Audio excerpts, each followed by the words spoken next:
Decades after 12-year-old Ann Gotlib disappeared from outside a Louisville mall, detectives discovered a chilling mistake.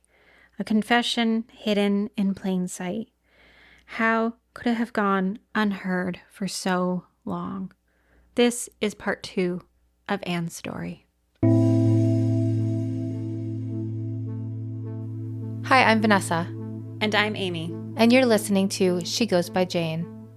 At the end of this episode and every episode, we will be joined by a special guest who will read an original poem by Amy Baker about the women we're featuring.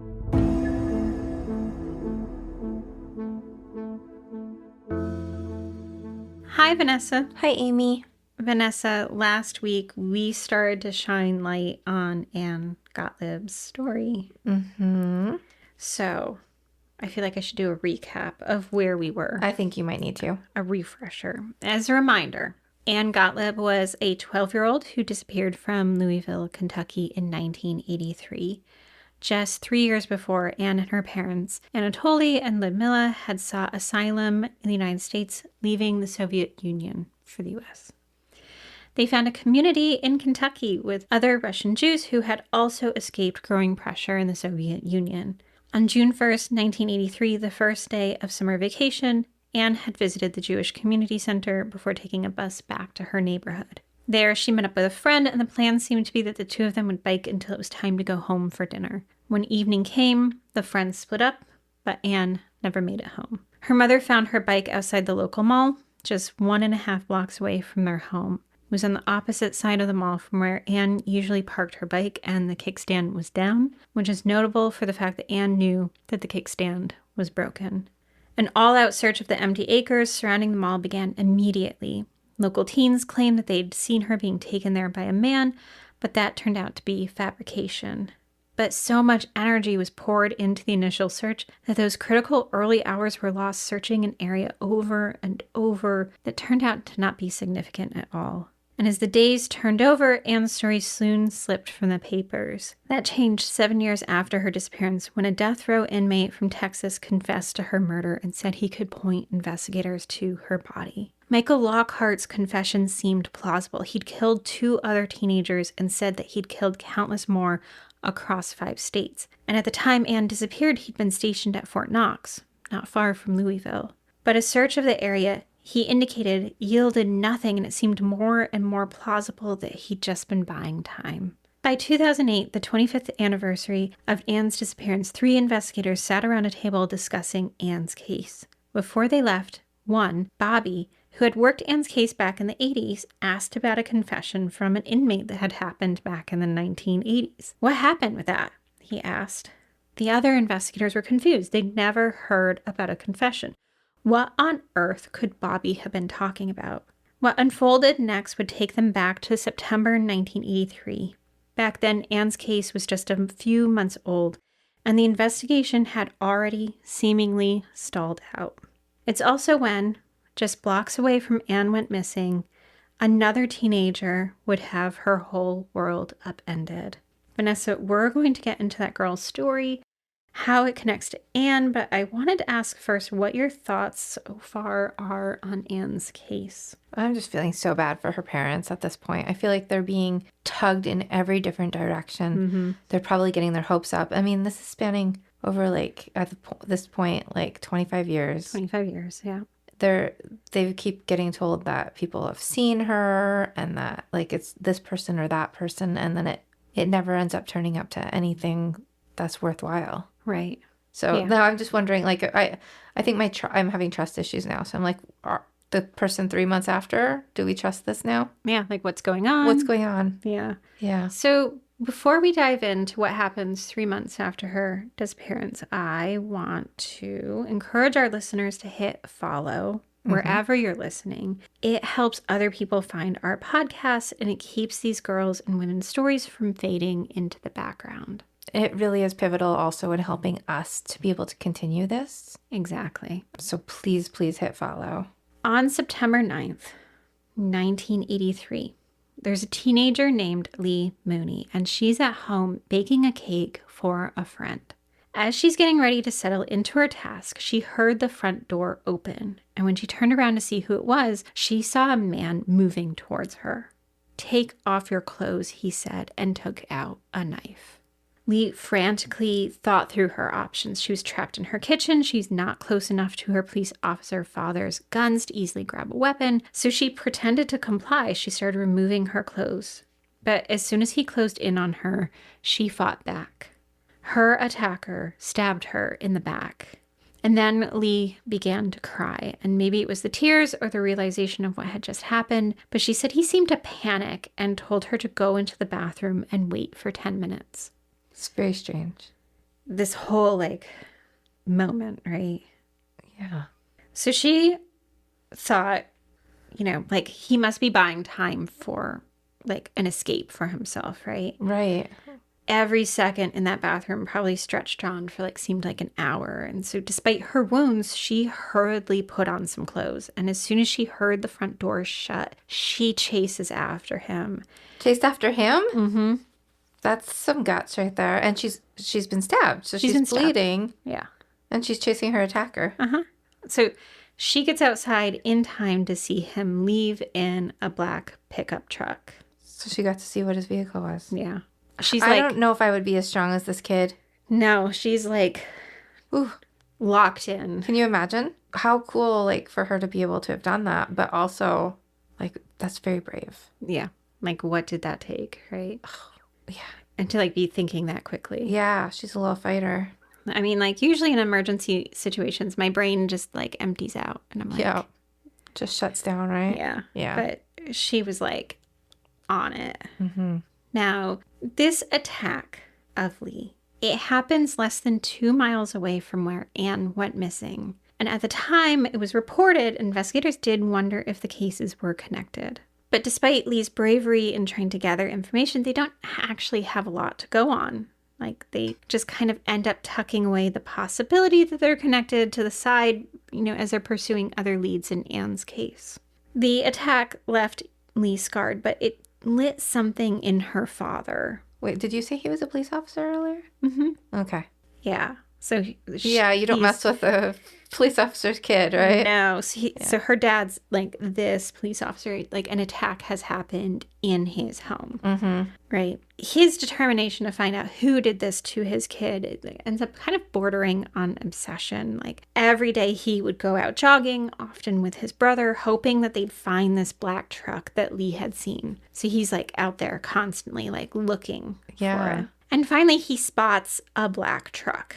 Right? Now it's like black trucks are kind of ubiquitous. So they're he everywhere. did see it? He sees a black truck and he's like, could that be the black truck, right? Right. Later that day, he sees it again. And the second time, he actually catches a glimpse of the driver. And he says, like, that man seems to sound similar to what Lee described her attacker as looking like. So he jots down the license plate number and he gives this number to Bobby Jones. Wait, who's Bobby again? Bobby is one of the earliest investigators in Ann's disappearance, right? Okay. Wait, is he the guy? So earlier in last episode, we talked about how he had been sitting around with some other officers and had been like, what's going on with the case, right? Yeah.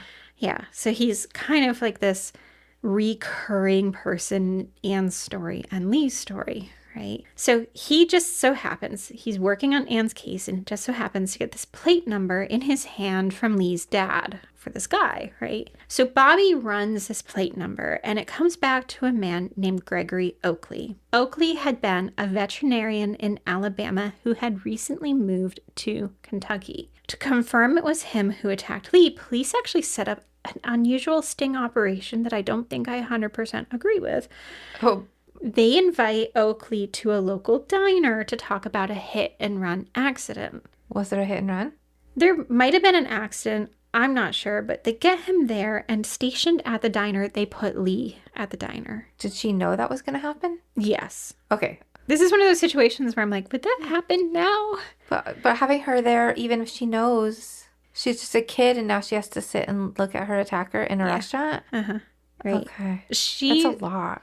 That is so much. She would later say that, like, just as she was putting ketchup on her French fries, she looked up and saw Oakley just a few tables away. That's him, she told the officer stationed with her. Oh, the poor little baby was still going to try to eat some fries while this was all going down. I know. I think they were like, make it look natural. Oh. Probably, right? Or maybe the police officer was like, want some fries? I don't know. I don't know. So is that the part you don't agree with? Just Yeah. having her in the same room as him? Yeah. Yeah. Yeah. I That's don't want hard. her anywhere near him. Right. Yeah. Now, they asked for him to go outside, and then they quickly moved in with an arrest. Now, police soon learned that Oakley was a man with a history. He had married his first wife when he was 17 and she was 16 after she became pregnant. 10 years later, they divorced and he married a 15-year-old girl. Oh, isn't he like... Yeah, 27. Ew. Wait, when are we talking here? Is that legal? It is actually legal in some states still. Okay. Yeah. Okay. That marriage lasted a month. In 1972, he married again, and she would attest that Oakley was an intelligent and manipulative womanizer. He was also verbally and physically abusive. Then, in 1981, he was accused of luring his stepdaughter into his car. He promised her he would bring her to go see her mother, who at the time was hospitalized. Instead, he injected her with Demerol and kidnapped her. So he waited till his wife Was in the incapacitated. hospital. And then he kidnaps his own stepdaughter? Yeah, injecting her with Demerol. What did he do? He then brought her to a motel room where he attacked her. He would, for that, be charged with rape and first-degree assault.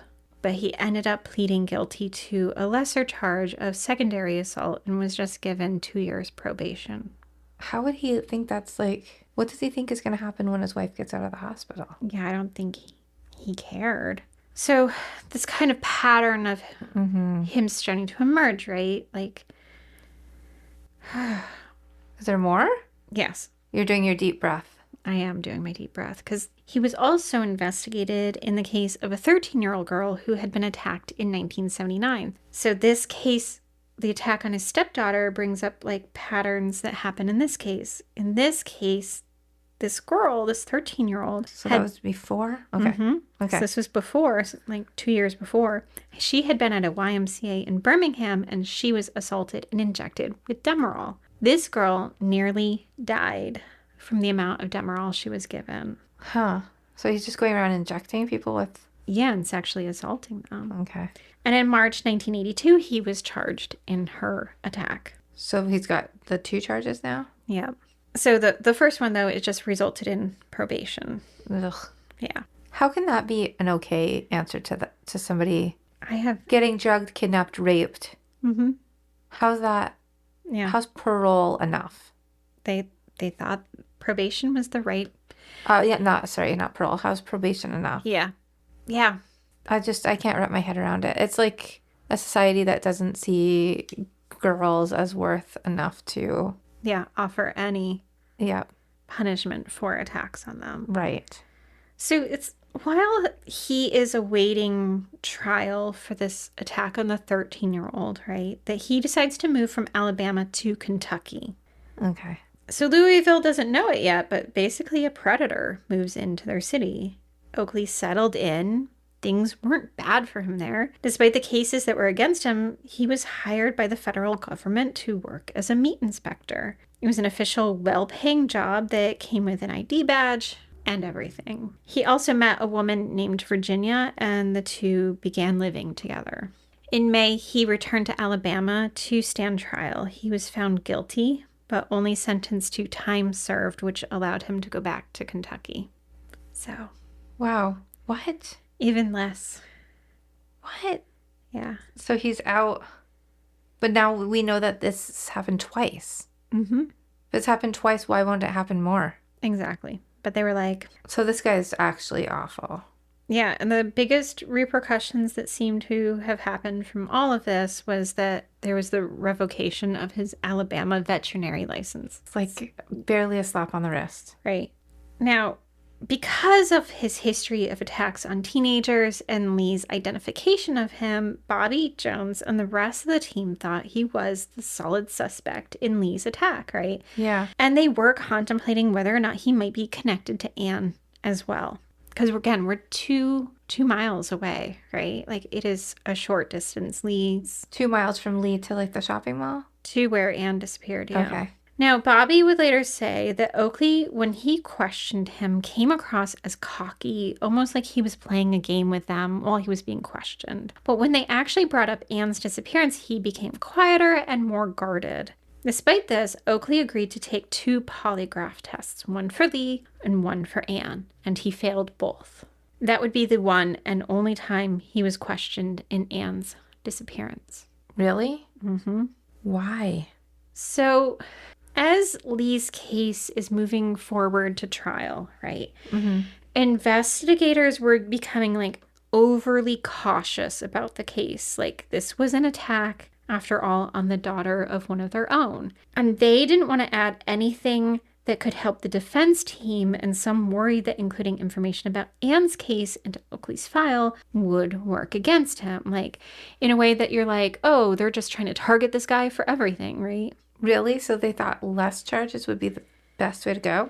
Apparently, right? So it meant that details about the possible connection between Oakley and Ann never made it into the file back at that time. But we already keep letting this guy off the hook for so many things that's the reason Lee got attacked in the first place. Exactly. Had he have been punished properly the first time, Lee would have been fine. Yeah. Yep. Okay. Now, they do go and question his girlfriend, Virginia, but he had an alibi. She claimed that he was out of town the day Ann disappeared. Investigators were suspicious of this. Bobby had actually found a bank receipt for Liberty National Bank, which was located near the Bashford Manor Mall, where Ann went missing. The time indicated that he had been there within 2 hours of Ann's disappearance, but whatever investigators seemed to think at the time, they didn't move forward with an investigation against him, even after he was convicted of attacking Lee. Huh. Those details about their inquiry into him in Ann's case, like his failed polygraphs, for instance, didn't make it into his file. Wow, we really are doing some investigative failure here. Right. But also some conscious decisions at failing. Exactly. Yeah. They're like, this is not mere...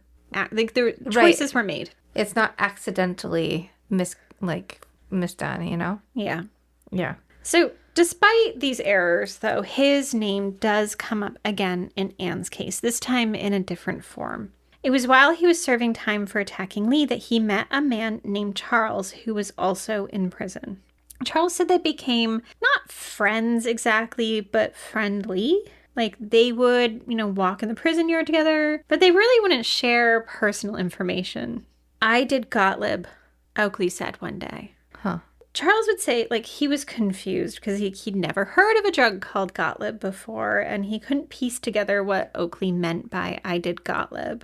So that was just so random, just like... One day he just announces it. So crazy. Huh. Over the next few days, though, Oakley unraveled a story about murdering Ann Gotlib. Charles, who was unfamiliar with Ann's story, simply listened. Oakley said that he had drugged her with a medication called Talwin and then kidnapped her, raped her, and finally strangled her. Charles wasn't going to snitch, so he kept this confession to himself for 2 years. That's when Charles, who had since been released from prison, was picked up on another charge. Hoping to avoid more prison time, Charles wanted a deal. He would give them information on an unsolved case if law enforcement would help him out with his problem.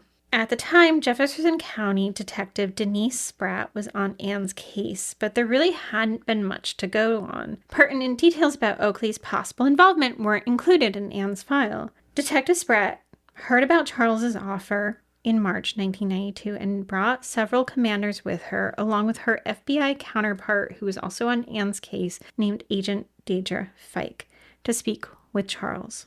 Charles, once assured that they would, try to work out a deal for him, opened up about those days in the prison yard. He said that Oakley told him that he had lured Ann into his car before injecting her with Talwin, but that he'd given her too much. She was violently ill during the sexual assault, and angered, Oakley strangled her.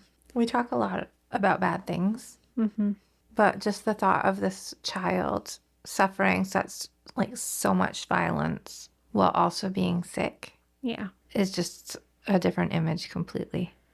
Yeah, these are the hard This parts. is really hard. Yeah, it would not be nice for her parents to hear something like that. No. Now, Oakley then tells Charles that he put her body in a tarp and buried her. At the time, Oakley had been reading about advances in DNA technology when he was kind of sharing this information with Charles, and he asked Charles to go and dig up her body once Charles was released and move it. And this way he thought he could avoid detection. In order for Charles to verify his claims, they gave Charles a lie detector test, and he failed. I feel like part of the story sounds likely and part of that story sounds unlikely, and I'm not sure why. Like, yeah. So you're not surprised that he... Not completely, because, like, would he ask him to dig that up? Right. Yeah. Would he? Like... dig her up and move her. Right, because moving her, why would she be less likely to find somewhere else? Yeah. Yeah. We'll be back in a moment.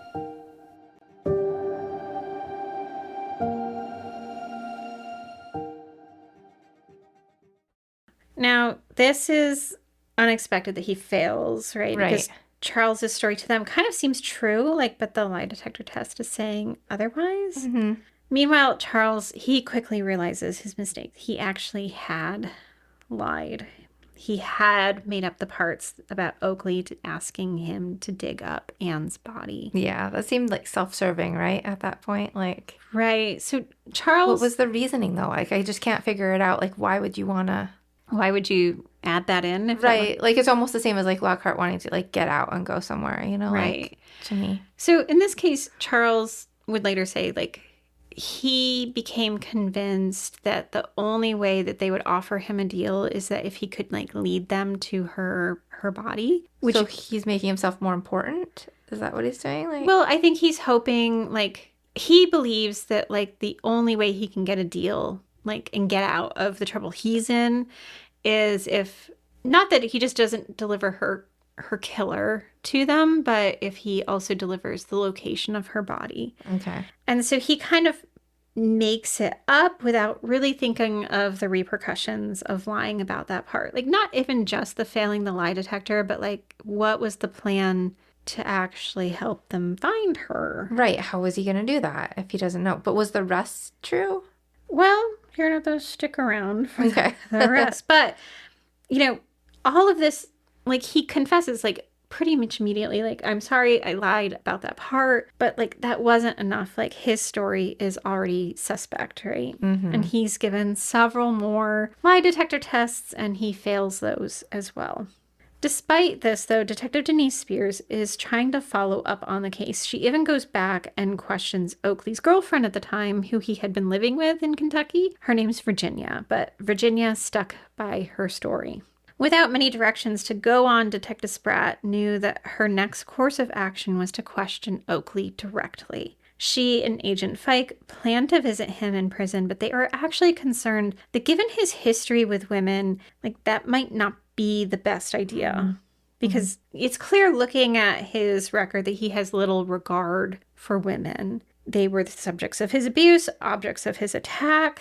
And now there's these two women who are going to roll in and ask him questions, right? So before they move forward, they wanted to utilize the team of experts at the Before they move forward, they want to utilize the team of experts at the FBI's Behavioral Science Center who would actually be able to determine if Oakley would be amenable to talking to them before potentially, ruining their moment of surprise when confronting him about Charles's story. So they don't want to lose their moment, right? Yeah.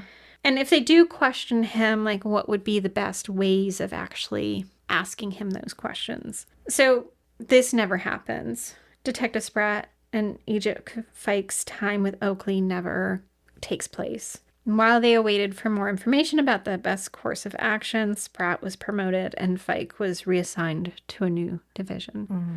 Now, definitely over the decades since Anne went missing, her case had actually been handed off multiple times. It wasn't unusual in a case that had lingered as long as hers. So Detective Spratt did what everyone else had done before her. It was standard practice to type up her notes into what are called investigative letters for the next person handling the case. It's like a handoff, right? Mm-hmm. Those letters would have detailed what had happened in the case during Detective Spratt's time with it, including the fact that they were waiting for the best path forward in questioning Oakley.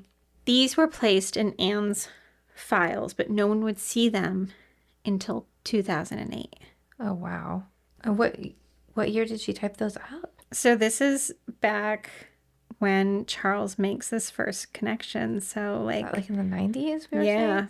Wow, so they just didn't pass it off Well, properly? it's a little complicated. Okay. That brings us to September 2008. That's when the three men are sitting around a table to catch up on where the case was. And Bobby Jones asks that pivotal question: what had ever happened to the information that Charles had provided back in the 90s, right? Mm-hmm. When they heard this, Louisville Metro Police Sergeant Denny Butler and Detective Larry Carroll remembered looking at each other, and each was baffled. They both went to the file cabinet where Ann's case was kept. Its 4 drawers were filled with notes and information. If there'd been a credible suspect, a lead as solid as the one that Bobby was talking about, it should have been in the first drawer of the cabinet, and it wasn't. Instead, for some reason, it was deep in the 4th drawer in the bottom. They found Detective Spratt's investigative letter as well as her handwritten notes from her 1992 interview with Charles. It's not clear why they weren't in the top drawer, but finally, after all this time, they would be able to pick up the lead. First, they looked at Oakley himself, including his prison records, because it's been a while, right? Yeah. Looking at his prison records, this included a 1990 evaluation done by prison psychologists around the time he had gone up for parole. So was he still in prison this entire time? So For Lee, like finally, did that happen? Or? So he was in prison for Lee's attack, and that went on for quite a while. And so, but in 1990, he was up for parole. And so they were able to get a hold of his records from then. Now, in these records, he's talking to the prison psychologists, and he denies responsibility for the crimes he was convicted of, which included the attack on Lee, as well as the assault of his stepdaughter, and also the teen at the YMCA. Wouldn't his stepdaughter know who he is? I mean, so he's just like denying it, right? Like, And Lee, yeah, like, pretty much solved her own case. mm-hmm. Like, this would have been reason enough not to recommend him for parole, but he goes a step further, and he refers to at least one of his victims, which I believe in this case was his stepdaughter, as it. He called her it? Mm-hmm. Okay, so he really just hates women. Yeah, very clearly. Yeah. Later in the interview with the prison psychologists, he says, "I can't sit and tell anyone for certain that I will never commit another offense." So I didn't do any of that, but I can't promise that I won't not do any of that again. Yeah, it's like nonsensical. That makes zero sense. Yeah. So this is a lot to take in, and it seemed near to a possibility that like that man could have been responsible for Ann's disappearance as well, right? Mm-hmm. Around the same time, investigators had another surprising lead. Like 2008, this is the 25th anniversary of Ann's disappearance, and the Louisville Metro Police held a press conference about her case. And her parents also held a vigil at a tree they had planted in Ann's memory. Like, those two events catapulted her story back into the local news cycle. There were many who had not forgotten the red-haired, freckle-faced girl whose image had served as a haunting reminder of what had happened and how at risk kids were. But someone else had seen the story as well. Oakley's ex-girlfriend, Virginia. Didn't we already talk to Virginia? We have talked, not we.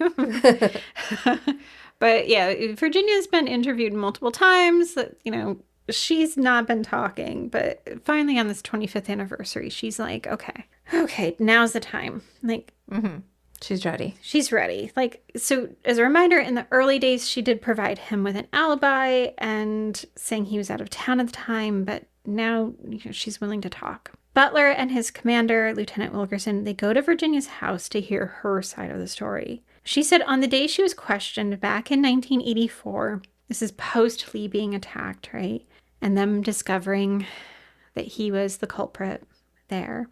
Two thoughts were running through her mind. And one was that the detectives questioning her were being rude to her. She was not in the mind to be helpful to them. And two, she was absolutely terrified of Oakley. Okay. The two had met at the Fisher Packing Company where she had worked, and he quickly moved in with her. And back then, her home was on Wendy Willow Drive, which was not far from the Gotlib home.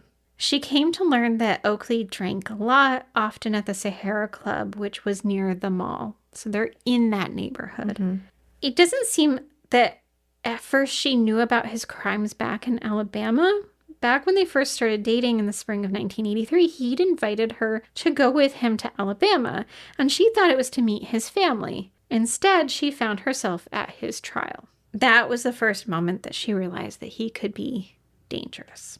She recalled that not long after they returned to Louisville, he brought a syringe with some medicine into her house. And she remembered asking him about it, but he said it was for work. So remember, he's working in meat inspection. Yeah. Right? There's no reason, she thought, to doubt him, but she did ask for it to be removed so that her dog didn't hurt itself on the needle or the medication. And then on May 31st, he told her he was heading to northern Kentucky for his job as a meat inspector. And that's not unusual. It wasn't unusual for him. His job often took him out of town, so she didn't expect to see him for a few days. The next night, on June 1st, he came home around 11 p.m. He was drunk and he was covered in blood.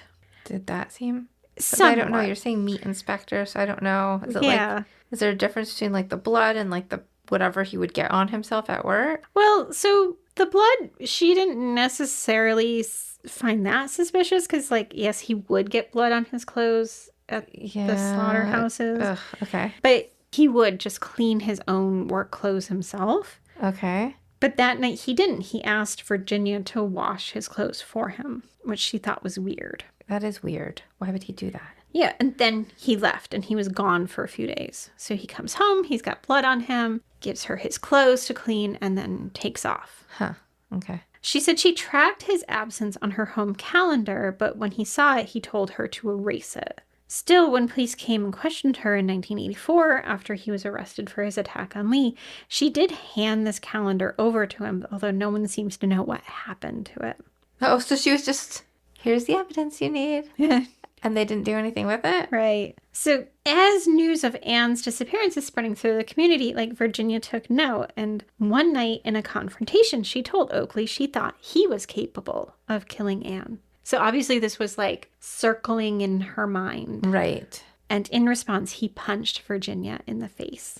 She sounds like she was just afraid to do what she thought she needed to, but like her giving that calendar over just makes me feel like she's been trying to like do she was something. Like, here. Like, do the best she could. Right.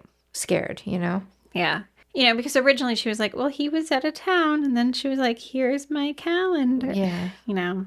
So after this incident, he moves out. Okay. In July of 1983. So it's like 1 month after Ann goes Oh, missing. so they weren't together that long, actually, when it comes down to it. Okay. No, so they get together that spring, and like... We're already done in July.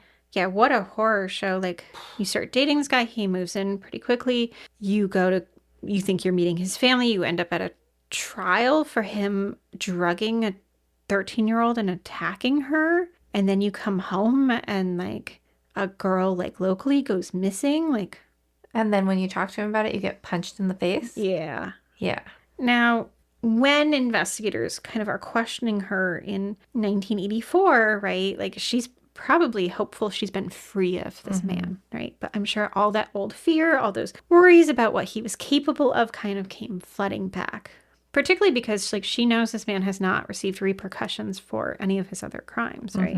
It was then in this conversation, as they're talking to her, you know, in 2008, that Butler reveals to Virginia that Oakley has died. He's dead? Yeah. In June of 2002, he had been paroled for compassionate reasons so that he could return home to die. So he had end-stage lung cancer. And so he died in October of 2002. Is that why you were like, when I said, is he still in prison? You're like, well, I'll return to that. Yeah. But they paroled him for compassionate reasons? Yeah, I mean, sometimes it is like legit compassion care, but also some of it is like not wanting to have to deal with like the labor and medical process of caring for end-of-life prisoners. Okay. Yeah. So hearing this news, though, in 2008, it's now been several years since his death, Virginia bursts into tears because she is finally free of this man. So she was living in fear an extra 6 years? Yeah. She hadn't would have heard. been so nice for her to know that information sooner so she could Just decompress. Yeah. Yeah.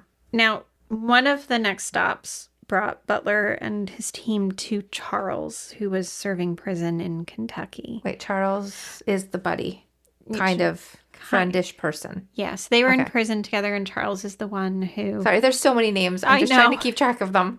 Charles is the one who Oakley had said he had, done Gotlib. Okay. Yeah. Charles, at this point, he's serving time in Kentucky, and he's surprised to see the officers roll up. He said, I tried to help these people a long time ago. This could have been resolved a long time ago, and it's terribly important that it wasn't. Now, in 2008, Charles is kind of in a different place. He freely admitted that he had lied about some of the details he included back in the 90s about what Oakley had told them, but Charles did write down in an official statement making clear that Oakley had admitted to abduction, sexual assault, and the murder of Ann Gotlib. This time, when they gave Charles a polygraph test, he passed. After all this time, investigators felt like they had enough evidence to bring charges in Ann's case, but with Oakley dead, that would never come to pass. Huh. Yeah. So he just got away with basically everything his whole life except for Lee. Right. Yeah. Mm-hmm. Some of the things that, give some veracity to what Charles is saying is, for instance, he says that Oakley told him that he injected Ann with Talwin, which is used in it's like a sedative, I believe, used in animals. That's a veterinary thing. So it's a veterinary thing. So it's not like your average person knows. It's so specific to what he does. Yeah. That felt like, oh. That should have already been a huge indicator there. Yeah. And I'm glad he called them out on it, though. I know, right? He's just like, this is ridiculous. Yeah. Right? I tried to help you. They had, everybody was trying to give, these little, extra things in the right direction. Mm-hmm. Yeah. And that was it. Years later. Yep. Investigators did speak with Oakley's family. They're hoping that they would, maybe he had some kind of deathbed confession. Okay. But no such confession ever came. And so Oakley died without offering some sort of closure to the Gotlib family. In December of 2008, the Louisville Metro Police held another press conference announcing Oakley as a suspect, but they left Ann's case open, hopeful that new information would resurface. Ann's family had asked that Oakley be charged, but the Commonwealth attorney declined that request. He understood very clearly their desire to see justice, but with Oakley dead, he wouldn't actually be able to defend himself against charges in court. So Anne couldn't defend herself. Yeah. So, there would have been no defense. Everyone deserves the right to a fair trial.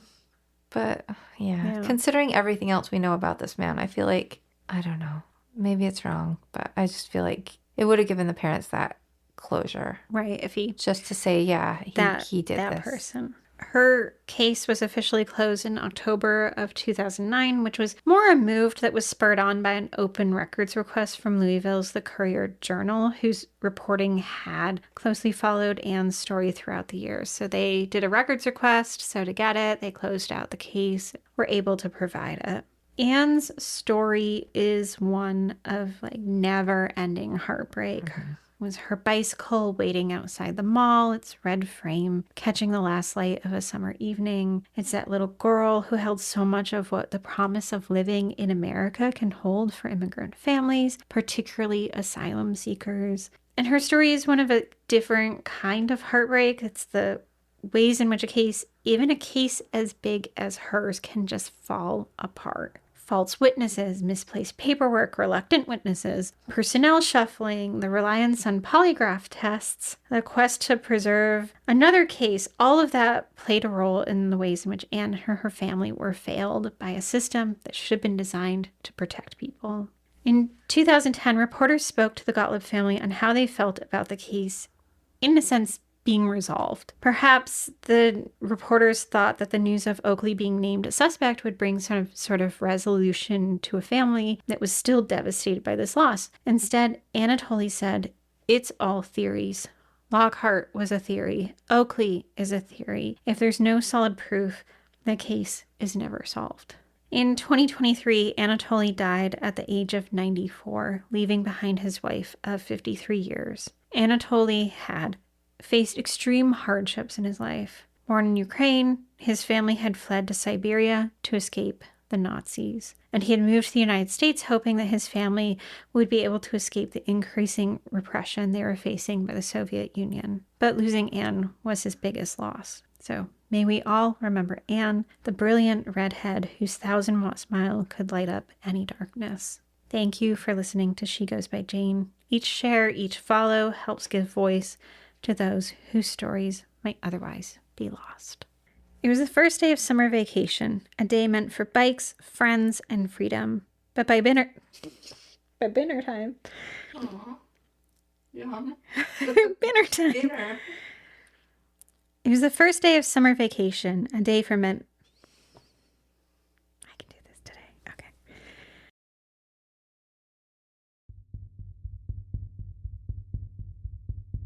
Hourglass. Ann Gotlib, 12, missing since May 5th, 1971, from Louisville, Kentucky. There used to be a sunrise in Siberia, the sun milk-white peeking over the horizon. There used to be a girl, the red fender of her bike flashing in the first summer light, the streamers of her hair lifting. In the wind she alone creates. Maybe that girl is you, and it is. Your red hair flickering across your face, your crooked smile. The problem with life is the love ache of memory. How I watch girls smudge mascara across their cheeks, the smooth bridges of their nose to simulate freckles like yours. I bet you hated them, but I can't know how many concoctions you used to coax them from your skin. And you can't know how prized they would be now, a girl running up to you to tell you how much she loves them. The problem with life is that the dull ache of memory is nothing we can hold. Our palms flat out, the sand slipping through when we grab too hard.